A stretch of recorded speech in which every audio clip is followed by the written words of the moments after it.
Tibet is known as the Earth's third pole and has the largest store of fresh water outside the North and South poles. It is the source of the Earth's 9 largest river systems, providing water for more than 1.4 billion people in 10 of the most densely populated nations surrounding the Tibetan Plateau. Like the Arctic and the Pacific Island nations, Tibet is at the front line of global climate change, warming nearly 3 times as fast as the rest of the Earth. The alarming rise in temperature and the extreme changes in precipitation patterns are directly affecting the Tibetan people, wildlife, and have ramifications far beyond Tibet's borders. Tibet's glaciers are melting and its permafrost disappearing fast. It is vital that we seek to protect this fragile high-altitude ecosystem and address the significant challenges it faces. However, China has failed Tibet, and the environment policies are reshaping the Tibetan landscape with devastating consequences.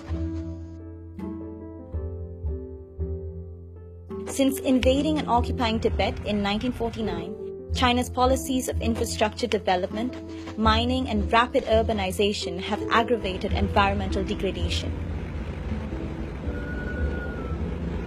Mega dams and water diversion projects across the Tibetan Plateau are being built at an unprecedented rate, disrupting already overstressed water supplies of hundreds of millions of people in South and Southeast Asia, and causing mass destruction to the region's river ecosystems.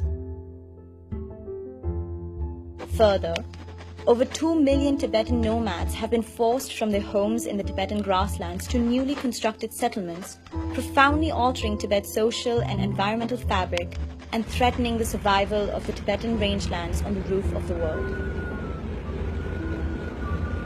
Stripped of the livelihoods that have sustained them for thousands of years, the once proud and resilient people now face an uncertain future.